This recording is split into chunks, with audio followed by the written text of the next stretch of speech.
நேற்று இரவு முதல் தென்காசி மாவட்டத்தில் பல்வேறு பகுதிகளிலும் மற்றும் மேற்கு தொடர்ச்சி மலைப்பகுதிகளிலும் இடைவிடாத கனமழை பெய்ததன் காரணமாக குற்றால அருவிகளில் தற்போது வெள்ளப்பெருக்கு என்பது ஏற்பட்டுள்ளது.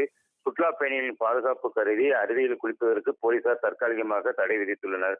அதாவது குற்றாலம் என்பது வரலாற்று சிறப்பு மிக்க ஒரு சுற்றுலா தலமாக விளங்கி வருகிறது.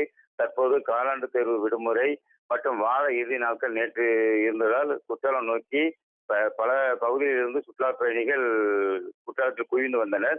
இந்த நிலையில் அனைத்து அருவிகளுமே தண்ணீர் என்பது குறைவாக விழுந்ததால் அவர்கள் வரிசை முறைப்படுத்தி குளிக்க அனுமதிக்கப்பட்டது. இந்த நிலையில் மாவட்டத்தில் நள்ளிரவு முதல் பெய்த கனமழையின் காரணமாக இந்த வெள்ளப்பெருக்கு என்பது ஏற்பட்டு உள்ளதால் அதிகாலை முதலே வெளியூர்களில் இருந்து இந்த விடுமுறையை கொண்டாட இந்த காலாண்டு தேர்வு விடுமுறையை கொண்டாட வந்த இந்த சுற்றுலா பயணிகள் அதிகாலை முதலே அருவியில் குளிக்க வந்தனர். ஆனால் தற்போது வெள்ளப்பெருக்கு ஏற்பட்டுள்ளதால் அவர்கள் குளிக்க முடியாமல் ஏமாற்றத்துடன் திரும்பி செல்கின்றனர்.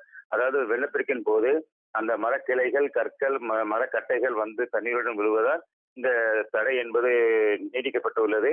மேலும் அந்தந்த அருவி பகுதியில் வனத்துறையினர் அந்த மழை அளவை கண்காணிப்பதற்காக மலைப்பகுதியில் பணியமர்த்தப்பட்டு குறைந்த அளவு மழை பெய்தாலும் கூட இங்கு உள்ள காவலர்களை தொடர்பு கொண்டு உடனடியாக சுற்றுலா பயணிகள் அருவியிலிருந்து வெளியேற்றுவதற்கான இந்த நடவடிக்கை என்பது மாவட்ட நிர்வாகம் சார்பில் எடுக்கப்பட்டுள்ளது.